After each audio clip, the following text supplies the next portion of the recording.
Hi, welcome to my channel. I've lost 180 pounds with keto, carnivore, and counting calories. Don't forget to check the description to this video. I have links to some of my popular videos, a link to my Amazon account for a lot of things that you all ask about. Don't forget I have a bunch of playlists on the home page of this channel. Thank you. Hello, we are going to make some pork steaks. But before I do that, I like to go through and cut out the bones. Then it makes it a lot easier to cut up afterwards to get ready to take in my lunchbox. So I'm going to go through and I'm going to cut out all of the bones from each piece. And then we're going to season it up and get it ready to cook. We're going to pan fry these. So it's going to be yum, yum, yum. I'll get back to you when I've cut out all the bones. So I take these bones and I put them in the freezer because I like them frozen. And let's show you what I do with them. Callie has one she's working on. Baxter has one he's working on. I have to keep them all separate. Well, Callie's okay with these two. Lou comes in here with his. Sammy comes in here with his. And those two won't fight. Callie can go in there with them when she's done. The one who really tends to get going is Baxter and Callie, or Baxter and Lou. Baxter kind of instigates the arguments. I'm just checking, buddy. You still got yours. Good boy. So, yeah. But I do it when they're frozen. So then that way they last longer for them. So there's Callie. And I got one little bitty one left. I'm waiting to see who got done first. Come here, Sam. Come here, Sam. Well, don't swallow them whole, dingus. Okay, so there they go. They all have them. So now I'll put these leftover ones. In a freezer bag. And whenever they get frozen sometime, I can use them up for the dogs again. So Callie's all done with hers. These boys are done with theirs. Sammy's done and Lou is done. But I don't let anybody out until Baxter's done. Because Baxter is still out here. I see him outside laying down with his still. And he's still chomping on his. So until Baxter's done, those three are not allowed to go near him. I don't have more, buddy. They are not allowed to go near him because Baxter is food aggressive. So until he's done, these three just stay in there. It's funny, my house is a circle, you know. So Callie can go from my bedroom into my living room and vice versa. So it's just a circle.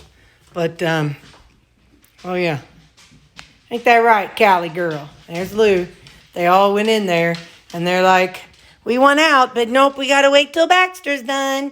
Just got to wait, guys. And then you can go in. So now we're going to season up all these pork steaks that I took the bone out of. This is some Old Bay. I'm just going to dump it on, then I'm going to mix it up. This is some garlic salt.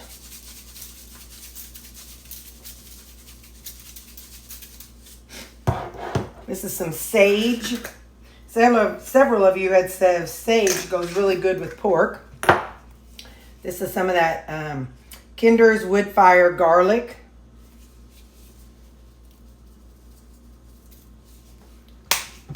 This is onion salt.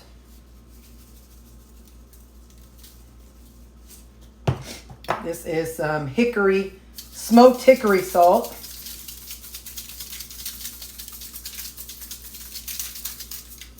This is regular salt. Yep, I use a lot of salt, y'all.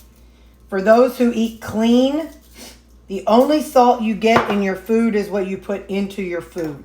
And we as humans still need salt in our diet. The whole myth of we don't need salt, this is Creole seasoning, the whole myth of salt raising blood pressure and salt being bad for us. If you think about it, they're looking at people who are eating the standard American diet. So of course there's a lot of sodium in that food. But when there's literally no sodium in the foods you eat and you have to add your own sodium, then you have to add your own to it. So, when they're like, oh, you can't eat this because it has sodium, And the problem isn't the sodium. The problem is the fact that it has all that extra processed junk in it. And so that's the problem. It's not salt. Salt is not the bad guy. In my opinion, I'm not a doctor. I may be a nurse, but I'm not your nurse. So you have to make your own judgment on what you eat. But for me, I find that I do well with a nice amount of salt in foods that are not processed foods. So in whole foods. And you can't get much more whole food than raw meat and unprocessed, uncooked veggies. So now. We're doing this. And then we're going to pan fry it in old Bertha. So we're going to get Bertha going over there, and we're going to pan fry this up in Bertha. I might add a little bit more salt to it or something. I'm really not sure. I'm looking at it, and it does look like it's coated pretty good. I just wanted to kind of make sure I massage the seasonings into every piece now, so that each bite has good flavor. So you just want to massage your seasonings in because you want to make sure that you got flavor on every bite. All right, now I'm going to go heat up Bertha and I'll get back with you. All right, our skillet is hot. I've been using this. I enjoy it. This is my infrared temperature thing. Some places it's 400, some places 380, so I think that's hot enough. So let's go on and I probably could have cut this up in smaller pieces so that the frying Terry had a little control over how this was going to be. But you know, I didn't. So now I'm just stuck doing what I need to do. Let's see.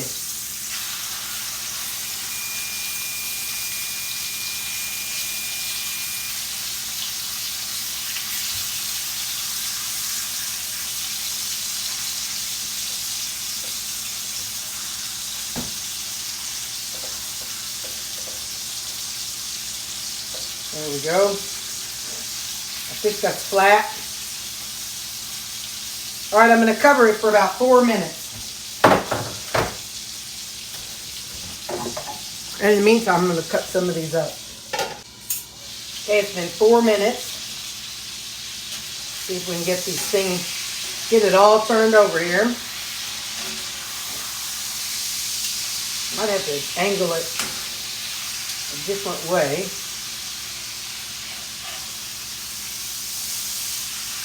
There we go.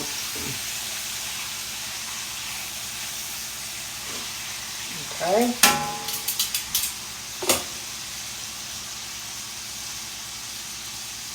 Trying to decide. I'm going to leave it uncovered for another 3 minutes, and then I'll cut into it and see if I should have covered it or not. Timer says it's done. We're going to take one of these old crummy, all these bad steak knives and see. Oh, it's just a tiny, tiny bit pink, like not like make you sick and die kind of pink. So I'm going to go ahead and pull it out. And I just dribbled it onto my stove. Oh, man. Well, I broke that one, I think. We'll check it out later. All right, let's go ahead and let's get some more going. So that does seem like a good thing. 4 minutes on one side covered, 3 minutes on the other side uncovered. So that's going to be how I cook the rest of these. And I'll come back to you when I'm all done cooking them. For the record, I saved it. I got another one just like it that I'm going to use because this was on the floor, but you just snap it back together. So, yay! So, we are done with the pork steaks. I'm going to put them in here. Let them all just sit in there until I'm ready to cut them up. I've done this multiple times but we are going to make a reduction, and I kind of want to try something before I do this. Well, I'm going to do this just to kind of deglaze the pan a little bit. That was some red cooking wine. You can use whatever you might want or not want. That's just going to release all those stuck on bits and seasonings and all that stuff. From there, I want to try, I've done this with my meat flour. I've got some seasoned meat flour left. I'm going to put some of that in there. And then I'm going to try some Indigo Neely's breading in here. And we're going to try to make us like a gravy type thing. So now I'm just going to I'm going to add the liquid that's in here, that from the meat. I'm going to pour that in just so that way it's a little more liquid down in there.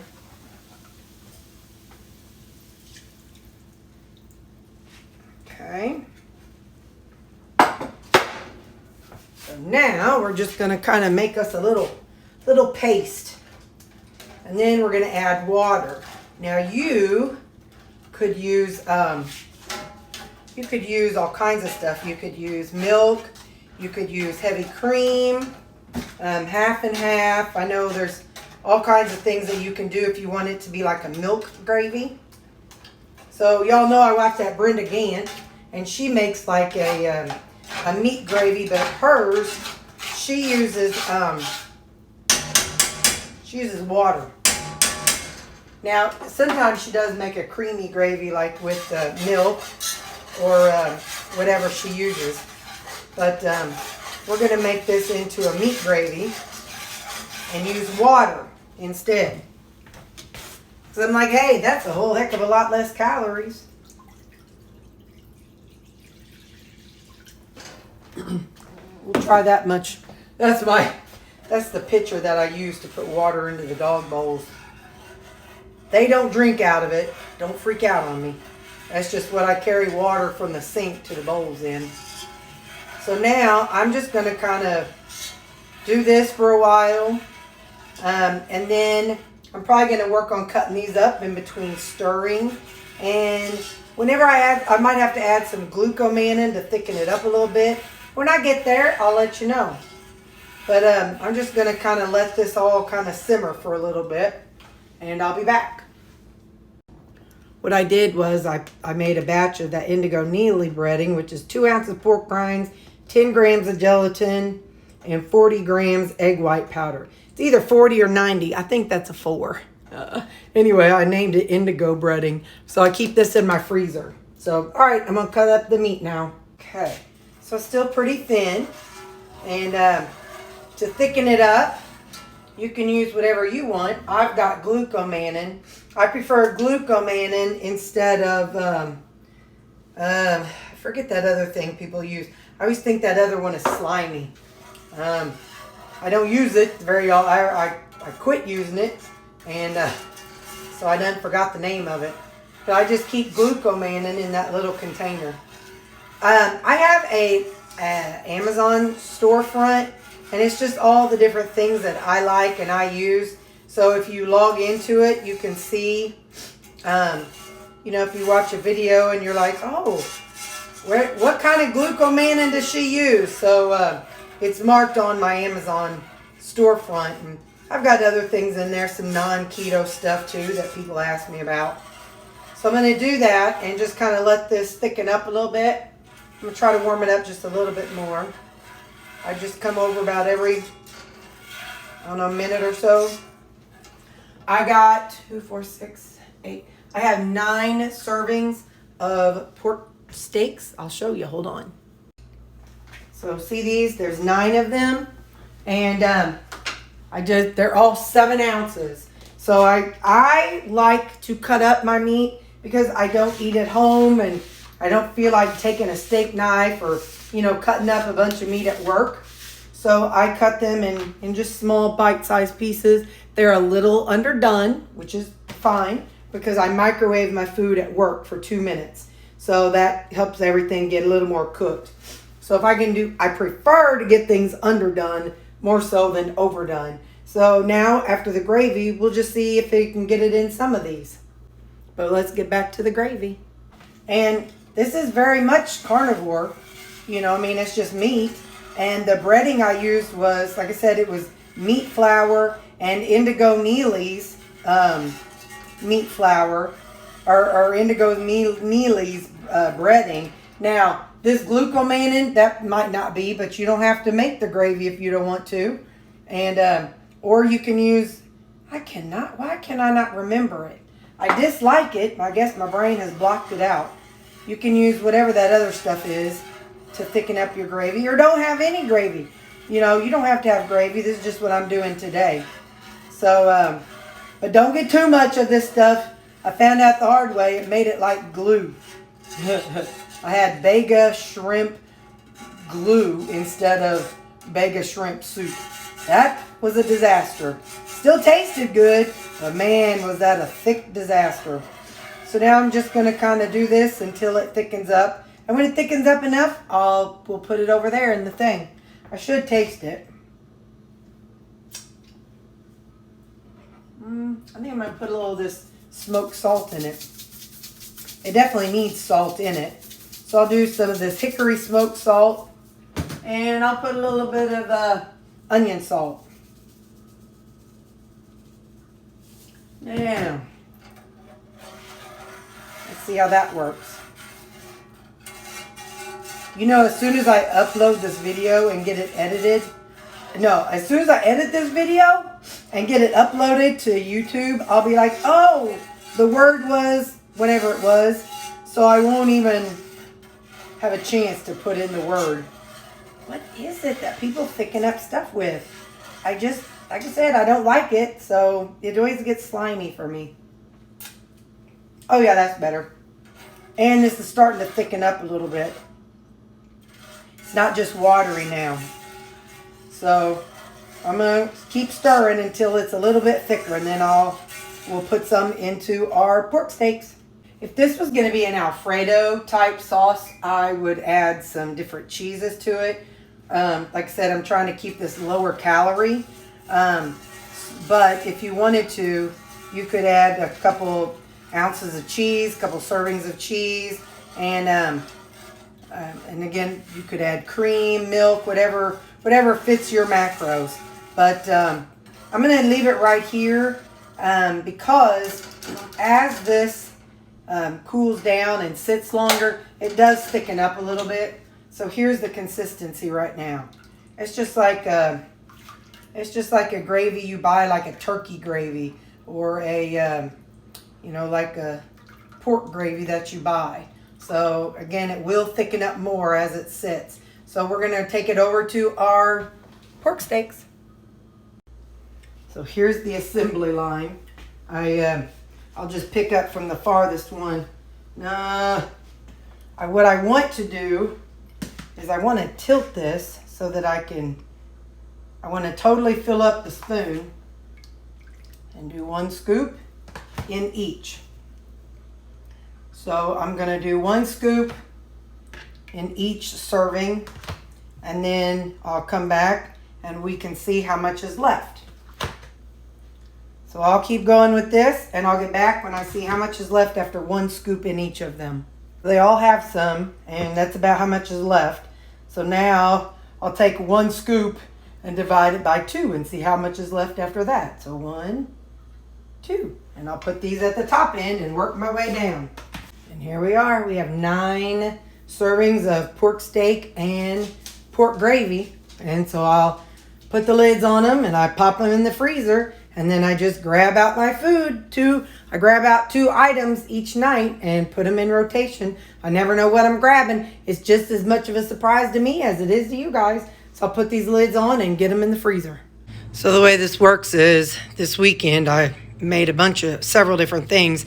And so I take whatever meal prep I make this weekend and I make it to the back. So then that way all the fresher stuff, or all the older stuff, is up front. So this is something I made a couple weeks ago, and Hang on, okay. Can't carry it, lift it all. And that's something else I made a couple weeks ago. So you won't see me eat those other things until I get through these first. So that's just the way I keep the rotation as fresh as possible. And there's the dog treats, the fat bombs that the dogs eat. They can fit right there. So yeah, so that's how I do my freezer. I put all the newest stuff in the back and the old stuff goes up front.